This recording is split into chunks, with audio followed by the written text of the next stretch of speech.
Deus fala, e quando Ele fala, pode ser através de Sua palavra, pode ser através de seu Espírito Santo, pode ser aquela voz suave que arde nas profundezas do seu coração. Com isso em mente, você já pensou, talvez, apenas talvez, no meio de tudo isso, no meio de tudo que você está passando, que Deus está falando com você? Esses tempos difíceis desafiam a sua fé. Às vezes, eles surgem em nossas vidas para nos lembrar de uma coisa importante: precisamos de Deus. Precisamos da sua graça e da sua misericórdia em todas as áreas de nossas vidas. Nas últimas semanas, minha oração tem sido: eu preciso de você, Jesus. Eu preciso de você, Espírito Santo, agora mais do que nunca.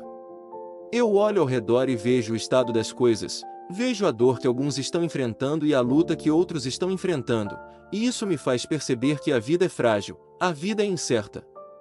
Podemos fazer planos, tomar decisões sobre o que faremos, mas, no final das contas, ninguém sabe o que o amanhã reserva para cada um de nós, exceto Deus.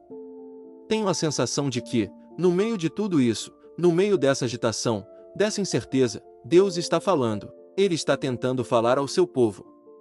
Esse período incerto que todos enfrentamos é um chamado de despertar. Talvez você esteja sentindo o mesmo. Mas, veja comigo, 2 Coríntios 4,18, que diz: assim, fixamos os olhos, não no que se vê, mas no que não se vê, pois o que se vê é transitório, mas o que não se vê é eterno. Isso me diz que meu ponto de partida não deve ser o que a mídia diz, não deve ser o que a ciência ou os especialistas dizem, mas sim a palavra de Deus.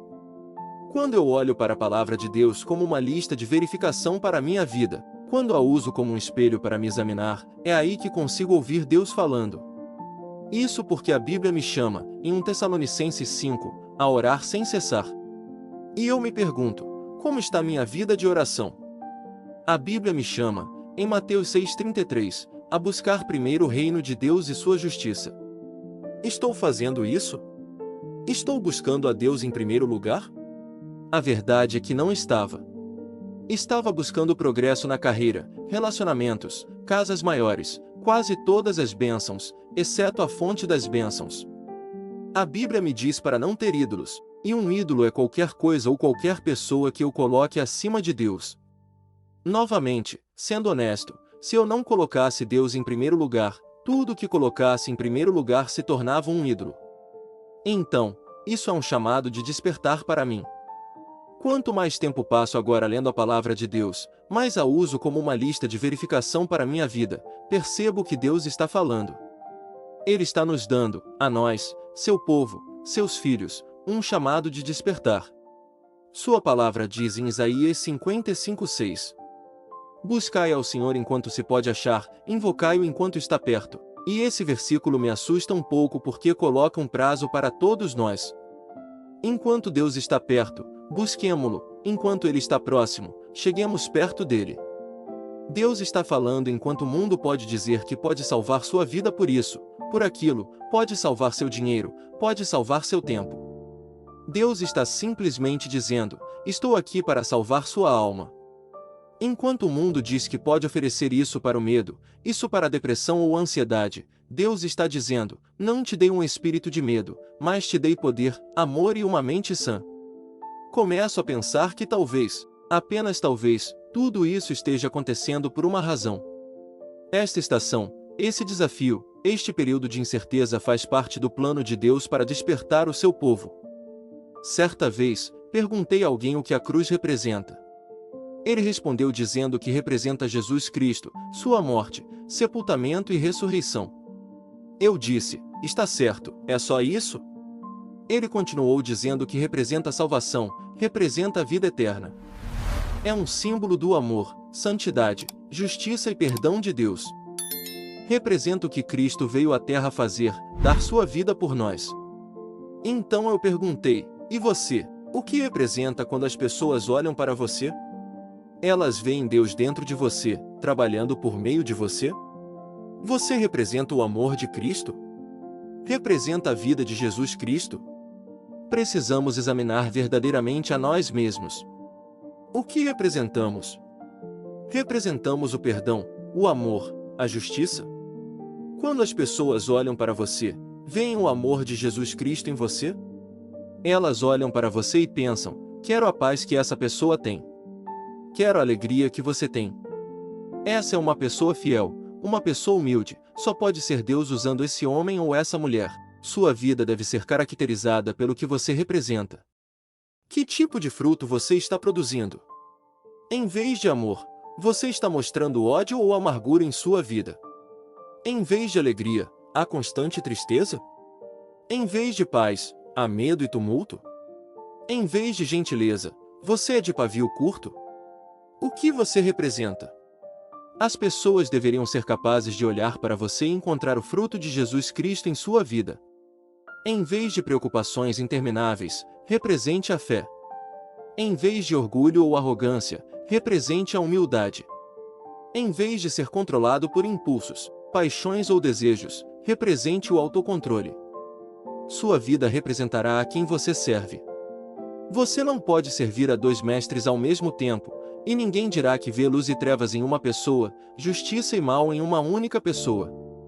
Então, quem é o seu mestre? Quem você representa? Você representa um ou outro.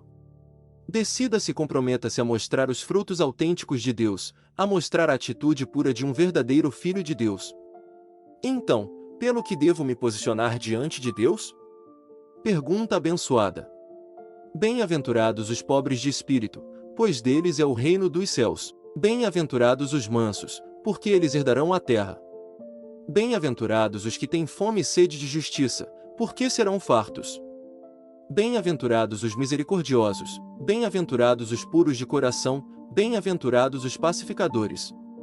Jesus Cristo deixou claro sobre pelo que você deve se posicionar quando nos deu as bem-aventuranças no livro de Mateus, capítulo 5. As bem-aventuranças descrevem um conjunto de padrões pelos quais viver, um código de conduta, quase um conjunto de valores e atitudes que vão além de como você age em um domingo ou do que você diz. Elas se tornam pelo que você se posiciona, a que você está comprometido.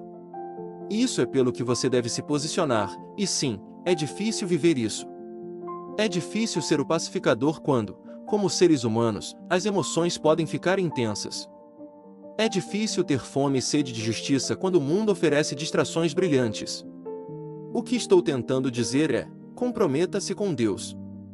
Tenha um tipo de compromisso que diz: não a minha vontade, mas a tua seja feita. O tipo de compromisso que crucifica a carne com suas paixões e desejos. O tipo de compromisso que Gálatas 5:20 fala quando diz para nos livrarmos das obras da carne, como idolatria, feitiçaria, ciúmes, explosões de ira. E no final do versículo, diz: eu vos advirto, como já vos preveni, que os que praticam tais coisas não herdarão o reino de Deus. Isso porque Deus não apoia nada disso. Seu reino representa amor, alegria, paz, longanimidade, bondade, fidelidade, mansidão, autocontrole. Então, eu pergunto a você novamente, pelo que você se posiciona? Se você está procurando respostas, se está procurando direção, Salmos 119, versículo 105 diz: lâmpada para os meus pés é a tua palavra, e luz para o meu caminho. Isso significa que Deus fala e nos dá direção através de sua palavra. Mas o que ele está dizendo? Eu acredito que ele está dizendo que quer que venhamos ao conhecimento da salvação e reconheçamos que Jesus Cristo é o caminho, a verdade e a vida. Ele quer que sejamos testemunhas dele em um mundo desesperado por respostas. Ele quer que vivamos de maneira santa, e ele quer que o adoremos. Muitas vezes questionamos a capacidade de Deus de mudar as coisas, questionamos Deus e seus planos e propósitos, mas com que frequência nos questionamos sobre se estamos ouvindo o que Deus está dizendo? Deus opera na esfera da fé, e Ele está esperando que nós, seu povo, seus filhos, acreditemos e confiemos nele. Há muitas perguntas em nossas vidas que não têm resposta. Não posso explicar por que isso acontece ou aquilo acontece, mas apesar disso, Deus está procurando a nossa fé e crença para vencer nossas situações.